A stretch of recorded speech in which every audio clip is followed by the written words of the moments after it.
Ramzan special में आज हम बनाएंगे ये क्रिस्पी क्रिस्पी लेयर्स वाली कीमा कचौरियाँ जिनको आप बनाकर फ्रीज भी कर सकते हैं।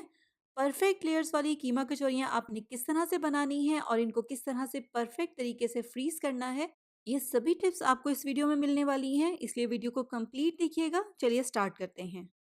अस्सलाम वालेकुम, मैं हूँ Sadiya Uzair. Welcome back to Sadiya Uzair's kitchen. Video को लाइक शेयर और चैनल को सब्सक्राइब भी ज़रूर कीजिएगा, क्योंकि आपको मिलेंगी मेरे चैनल पर इस तरह की बहुत सारी मज़े मज़े की नई नई क्रिएटिव और ऑथेंटिक रेसिपीज़।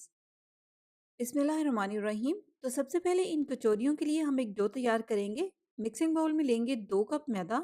इतने मैदे के साथ 12 कचौरियाँ तैयार होंगी, जो मीडियम साइज़ मैंने आपको दिखाया है। अगर आपने इससे ज़्यादा क्वांटिटी में बनाकर इनको फ्रीज़ करना है तो फिर रेसिपी के सारे इंग्रेडिएंट्स को 2 गुना या 3 गुना कर लें। इस मैदे में आप शामिल करेंगे 1 चाय का चम्मच नमक और 2 खाने के चम्मच घी। घी की जगह पर आप चाहें तो आप ऑयल का भी इस्तेमाल कर सकते हैं। और अब इस तरह से दोनों हाथों से मसलते हुए इनको मैदे में अच्छी तरह से मिक्स करेंगे। देखें, अच्छी तरह से इसकी मिक्सिंग हो गई है। अब इसमें हमने ज़रूरत के मुताबिक थोड़ा थोड़ा करके पानी शामिल करना है और इसकी एक सख्त डो तैयार करनी है। डो को हमने सॉफ्ट या मीडियम सॉफ्ट वगैरह नहीं रखना, हार्ड रखना है। अगर डो सॉफ्ट होगी तो फिर जब हम कचौरियों को शेप देंगे या उसकी लेयर्स बनाएंगे तब प्रॉब्लम होगी, उसको हैंडल करना मुश्किल होगा। देखें, चाहे डो हमें थोड़ी सी सख्ती रखनी है, लेकिन इसको हमने गूंदना बहुत अच्छी तरह से है। ज़ाहिर है यहाँ पर डो थोड़ी सी सख्त है, तो इसलिए इसको गूंदने में भी एफर्ट थोड़ी सी ज़्यादा लगेगी। तो देखें, अच्छी तरह से गूंद कर यहाँ पर मैंने इसको स्मूथ कर लिया है। अब इसको हम कवर करके आधे घंटे का रेस्ट देंगे। इसी तरह से रूम टेम्परेचर पर पड़ा रहने देंगे ताकि ये थोड़ी सी ठहर जाए, सेट हो जाए। उतनी देर में हम इसके लिए ज़बरदस्ती कीमे की फिलिंग तैयार कर लेंगे। इसके लिए पैन में शामिल करेंगे 1.5 से 2 खाने के चम्मच ऑयल। ज़्यादा ऑयल बिल्कुल भी मत ऐड कीजिएगा, वरना फिर कचौरियाँ जो है वो अंदर से बहुत ज़्यादा ऑयली हो जाएंगी। इसके बाद यहाँ पर ऑयल में शामिल करेंगे 300 ग्राम कीमा। यहाँ पर मैंने बीफ लिया है, आप मटन या चिकन भी ले सकते हैं, जो भी आपको इजीली अवेलेबल हो। कीमे के साथ ही इसमें शामिल कर देंगे 1.5 टेबलस्पून अदरक लहसुन का पेस्ट और मीडियम फ्लेम इसके नीचे ऑन करेंगे और लगातार हिलाते हुए इसको 3-4 मिनट तक पकाएंगे, जब तक कि अदरक लहसुन का पेस्ट और जो कीमा है इसकी रॉ स्मेल ख़त्म हो जाए। 2-3 मिनट के बाद जब कीमे का कलर चेंज हो जाएगा तो फिर इसमें हम स्पाइसेस ऐड करेंगे। सबसे पहले इसमें शामिल करेंगे 1 चाय का चम्मच भुना और कुटा हुआ ज़ीरा, 1 चाय का चम्मच या हस्बे जायका नमक, आधा चाय का चम्मच हल्दी पाउडर, 1.5 चाय का चम्मच कुटी हुई लाल मिर्च और 1 चाय का चम्मच इसमें शामिल करेंगे भुना और कुटा हुआ धनिया।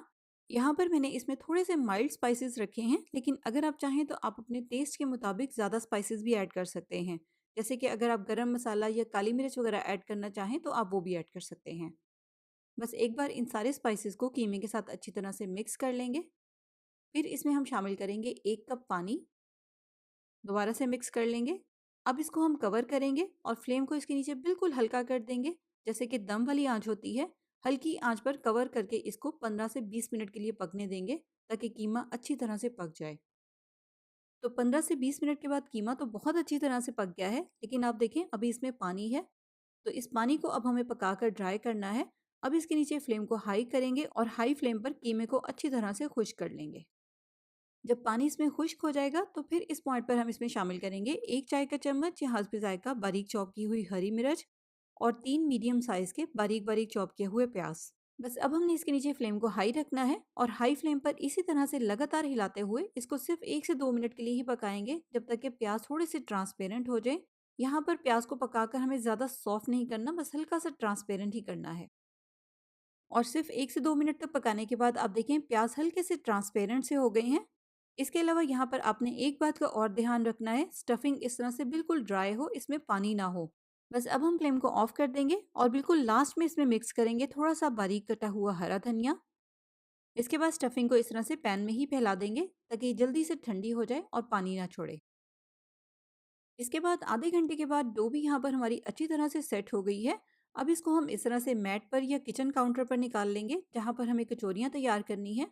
ज़रूरत हो तो आप इसके ऊपर थोड़ा सा मैदा भी टच कर लें। अब जैसे कि आपने देख ही लिया है, इस सारी डो की कटिंग करके इसको हम 6 एक जैसे पोर्शंस में डिवाइड कर लेंगे, क्योंकि इससे हमें 6 एक जैसे पेड़े तैयार करने हैं। पेड़ों का साइज़ आप सेम एक जैसा रखें, ताकि फिर जो हमारी कचौरियाँ तैयार हों वो भी एक ही साइज़ की तैयार हों। अगर आपके पास किचन स्केल है तो हर पेड़े का वेट करने के लिए आप किचन स्केल का भी इस्तेमाल कर सकते हैं। तो पेड़े तैयार करने के बाद अब इनको हम 10 मिनट का रेस्ट देंगे, ताकि पेड़े ठहर जाएं। फिर इससे हम कचौरियाँ तैयार करेंगे। तो 10 मिनट के रेस्ट के बाद जो सबसे पहला पेड़ा हमने तैयार किया था, कचौरियों को शेप देना भी उसी पेड़े से स्टार्ट करेंगे। बाकी पेड़ों को हमें अच्छी तरह से कवर करके रखना है ताकि वो ड्राई ना हो। अब जो हमने कचौरी बनाने के लिए पेड़ा लिया है, सबसे पहले उसके ऊपर अच्छी तरह से खुश्क मैदा लगाएंगे और फिर उसके बाद इसको बेलन की मदद से बिल्कुल बारीक बेल लेंगे। यहाँ पर जितना मुमकिन हो आप इसको बारीक बेलें ताकि जो हमारी कचौरियों की लेयर्स हैं वो बिल्कुल बारीक बने। तो यहाँ पर आप देखिए इसको मैंने कितना बारीक बेला है। बेलने के बाद अब इस सारी डो के ऊपर हमें मेल्टेड घी लगाना है। यहाँ पर हमें घी की मुनासिब सी थिकनेस की लेयर लगानी है। इतना कम घी ना हो कि इसमें लेयर्स ही ना बने और ना ही घी की क्वांटिटी इतनी ज़्यादा कर दें कि फिर बाद में पेड़े को हैंडल करना मुश्किल हो जाए। साथ साथ ये भी ध्यान रखें कि कोई भी जगह खाली ना रहे। इस तरह से स्पेशली किनारों को फोकस करते हुए पूरी डो के ऊपर घी की एक मुनासिब सी थिकनेस की लेयर लग जाए। और फिर उसके बाद इस तरह से हल्का-हल्का सा मैदा सारी डो के ऊपर डस्ट करेंगे। ये कचौरियों की लेयर्स को अलग-अलग रखेगा, लेकिन बहुत ही हल्का मैदा डस्ट करना है, वरना फ्राई होने के बाद फिर कचौरियों में वो अच्छा नहीं लगेगा। इसके बाद अब इस डो को हम इस तरह से 2 साइडों से फोल्ड करेंगे और फिर इसके ऊपर भी हमने घी लगाना है, सेम पहले की तरह इवन सी मुनासिब सी थिकनेस की लेयर। इस तरह से हाथ से फैलाकर घी की लेयर को सेट कर देंगे और फिर इसके ऊपर भी सेम पहले की तरह हल्का-हल्का सा मैदा डस्ट करेंगे और फिर उसके बाद डो को एक दफ़ा और फोल्ड करके इस तरह से लंबाई में शेप दे देंगे। इस तरह से हल्का सा डो को स्ट्रेच करके सेट कर लेंगे और फिर हमने सेम उसी प्रोसेस को रिपीट करना है। पहले इसके ऊपर अच्छी तरह से घी लगाना है, एक बारीक सी मुनासिब सी थिकनेस की लेयर, और फिर इसके ऊपर हल्का-हल्का सा मैदा डस्ट करना है। इसके बाद अब हम इस डो को एक साइड से इस तरह से रोल करना शुरू करेंगे। देखिए इस तरह से हल्का-हल्का सा खींचते हुए टाइटली इसको रोल करेंगे। इस तरह से सेट कर देंगे ताकि पेड़ा बिल्कुल बैलेंस हो जाए। इसके बाद इस पेड़े की हमने इस तरह से सेंटर से कटिंग करनी है और यहाँ पर आप देखें नाइफ को हमने इस तरह से स्लाइड करते हुए इसकी कटिंग करनी है, प्रेस करके नहीं काटना वरना लेयर्स खराब हो जाएंगी।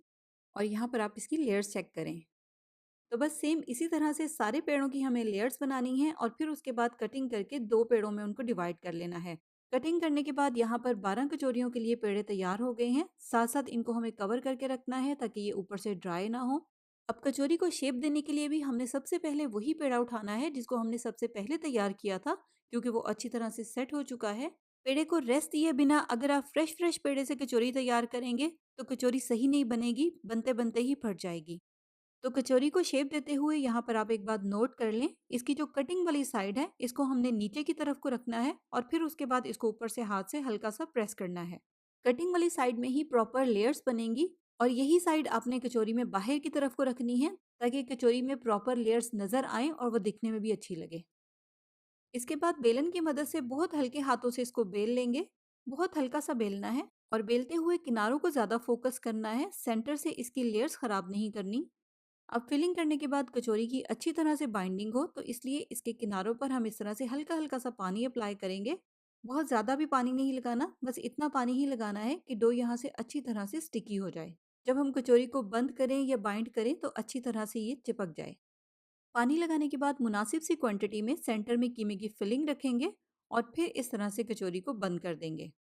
कचौरी हर तरफ से अच्छी तरह से बाइंड हो जाए, मेक श्योर कर लें वरना फ्राई करते हुए ये खुल सकती है।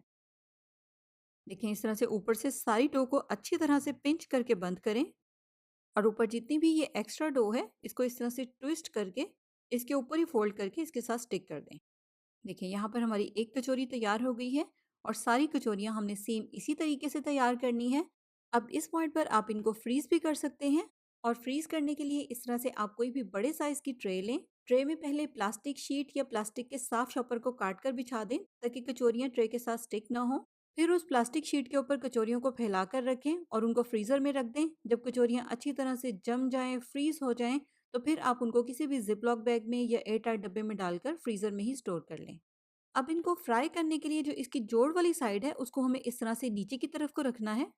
इसके अलावा ये भी ध्यान रखना है कि ऑयल हल्का-सा गर्म हो, ज़्यादा तेज़ गर्म ना हो। कचौरियाँ शामिल करने के बाद आपने इसको फ़ौरन से नहीं हिलाना। फ्लेम आप इसके नीचे मीडियम लो रखें।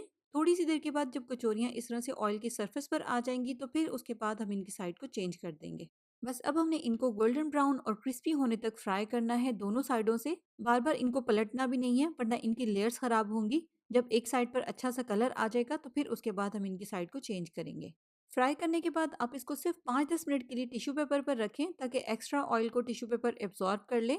लेकिन 5 से 10 मिनट के बाद आप इसको टिश्यू पेपर के ऊपर से उठा लें, क्योंकि ज़्यादा देर अगर टिश्यू पेपर पर पड़ी रहेंगी तो सॉफ्ट हो जाएंगी, क्रिस्पी नहीं रहेंगी। देखिए कितनी क्रिस्पी क्रिस्पी परफेक्ट लेयर्स वाली कचौरियाँ तैयार हुई हैं।